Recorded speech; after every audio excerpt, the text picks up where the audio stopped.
네, 제가 마지막 질의가 되었습니다. 청년기본법을 제가 작년 5월 30일에 16년 5월 30일에 발의를 하고 나서 오늘이 635일이 되는 날이더라고요. 세보니까. 그래서 오늘 공청회가 굉장히 뜻깊은 날이다라는 생각이 들고 아마도 우리 청년 미래특위가 내딛는 걸음걸음마다가 제가 봤을 때는 청년기본법의 역사가 되리라고 생각을 합니다. 오늘 공청회 때 진수린께서 정말 많은 의견들을 주셨는데요. 결국 쟁점은 나이, 그 다음에 컨트롤 타워, 그리고 시책의 어느 영역까지를 담아낼 것이냐, 이렇게 세 가지로 요약이 조금은 되는 것 같습니다. 결국 이제 나이 규정 문제도 여러 논의가 있을 수밖에 없다고 생각하는데, 김기선 진수린께서는 상한으로 29세, 그 다음에 정용열 진수님께서는 34세, 그리고 송현 진수님께서는 39세, 이렇게 말씀을 하셨어요. 제가 발의한 법안이 이제 39세이기 때문에 송현 진수님과 의견은 같고요. 그래서 이제 세 분 진수님께 좀 질문을 드리고 싶은 것은, 그간 이제 어떻게 보면 청년기본법이라고 하는 법안 자체가 없었기 때문에 실은 많은 지자체에서 청년기본조례와 같은 형식의 조례를 만들어서 이걸 실제 시행을 해왔습니다.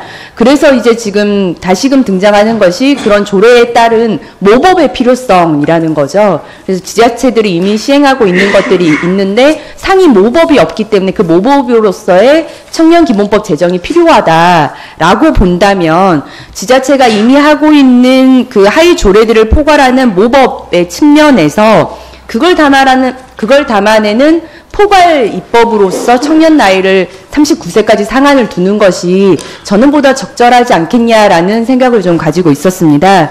그래서 이제 김준 진수님께는 법의 체계상 예컨대 상한을 29세로 좁히고 단소 조항을 다느냐 아니면 39세로 포괄적인 규정을 두되 개별법의 규정은 존중하는 방향으로 이렇게 법 체계를 해도 어떤 모법의 필요성을 담아내면서도 가능한 건지에 대해서 질의를 드리고 싶고요.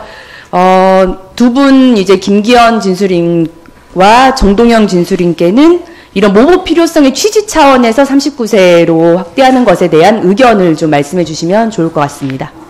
네. 네. 원칙과 예외라고 하는 관점에서 봤을 때 저는 전자가 조금 더 합리적이지 않을까 생각이 들고요. 아까도 말씀드렸다시피 한정된 재원과 여러 가지 역량에 비춰 봤을 때 좀 더 초점을 맞춰야 될 정책 집단이 누구냐라고 하는 관점에서도 역시 좀 좁혀서 가는 게 바람직하다라고 생각합니다. 예, 법이 먼저 제정되고 그 법에 따라서 조례가 제정되는 경우가 있고요. 반대로 지금 청년 법안처럼 조례들이 많이 이미 지방정부에서 했는데 그걸 어떻게 모아내는 모법 차원에서의 법률을 만드는 경우도 있었던 것 같습니다. 그래서 그 사례가 있는 걸로 알고 있는데요. 이렇게 조례가 이미 돼 있고 그 조례 연령대가 다 다를 경우에 예를 들면 지금 시군구까지 내려가 보면 뭐 45세도 있는 상황으로 알고 있습니다. 뭐 50세도 있고요. 그런 상황에서 그런 부분들을 나중에 모법을 만드는 방식으로 할 경우에는 단서를 단다는 단서에 그 문항도 나와 있는 걸로 알고 있습니다. 그러니까 이미 제정된 조례에 대한 부분을 존중해 줄 수 있는, 허용해 줄 수 있는 내용을 담는 것이죠. 그래서 그렇게 푸는 것이 저는 맞지 않을까 싶고요. 그러니까 앞서도 얘기했지만은 우리가 가장 이 청년 관련된 이런 대상 중심 법령을 특히 연령대에 해당되는 대상을 다룰 때에는 정당성과 어떤 보편성에 대한 문제제기가 계속 나옵니다. 왜 특정 대상을 더 지원해야 되는가라고 하는 논란에서 좀 비껴나가기 위해서는 이미 전 세계적으로 많이 이루어지고 있는 그런 부분들을 참작해서 우리가 생애 초기엔 지원이 필요하다라고 하는 연령대 수준까지 좀 지원해 가는 것이 법제에 맞고 단서로 이제 조례 관련된 부분들을 풀어가는 것이 어떤가 하는 것이 제 의견입니다.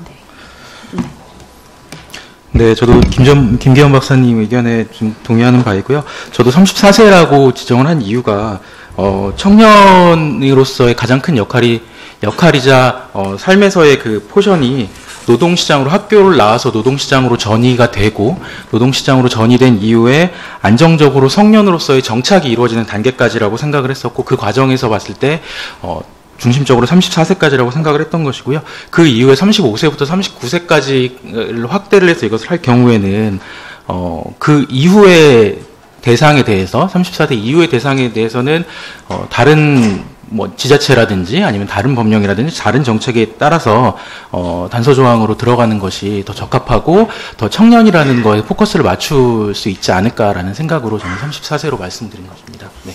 네, 의견 감사합니다. 그리고 다음 질의로는요, 청년정책 조정위원회에 관한 내용입니다. 제가 발의한 법안에서는 이제 국무총리가 주관하는 이제 청년정책 조정위원회를 놓긴 했는데요.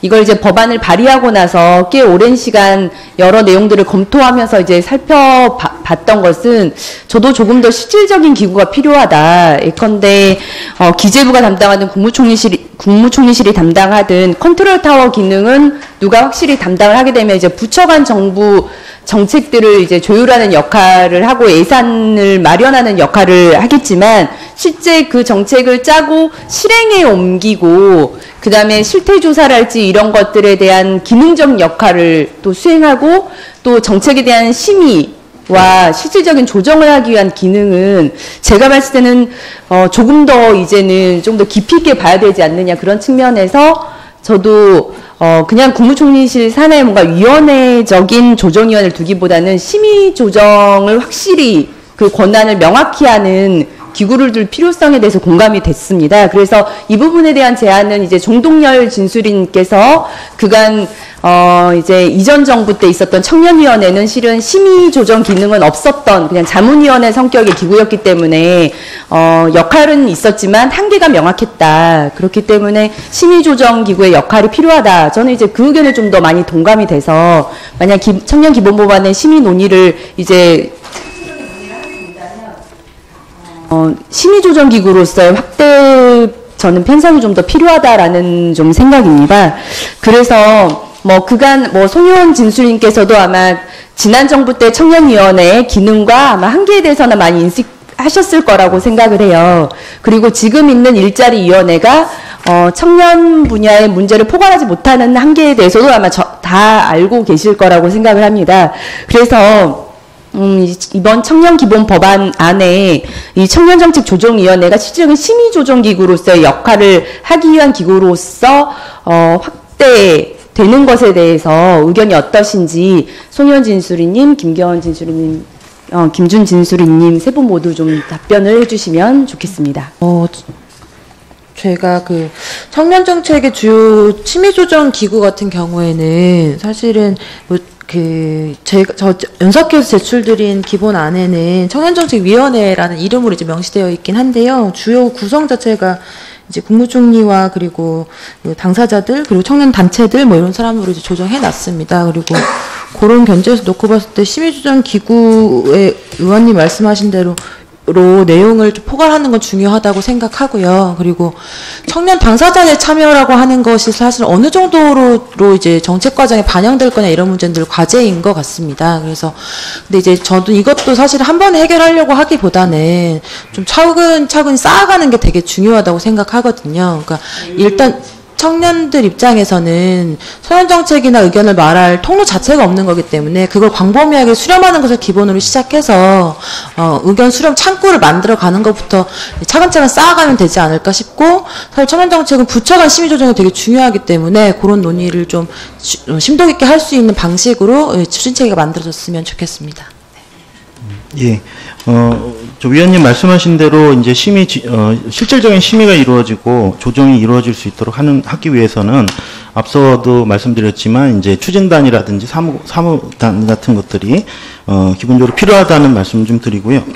그리고 이어서 기본 계획이라고 하는 것을 만들어야 되는 곳이 있고 그 만든 것에 대해서 심의하고 의결하는 부분이 있는 것이거든요. 그리고 모든 기본법에는 이제 기본계획에 대해서 중앙행정부처 관련된 혹은 지방정부, 지자체정부에서 시행계획을 내도록 하고 그것에 대해서 이제 제출토록 하거나 또 한 단계 나아가서 평가하거나 혹은 심의하는 그런 내용들이 포함되어 있습니다. 근데 법령마다 좀 차이가 있는데요. 저는 그래서 그런 의미에서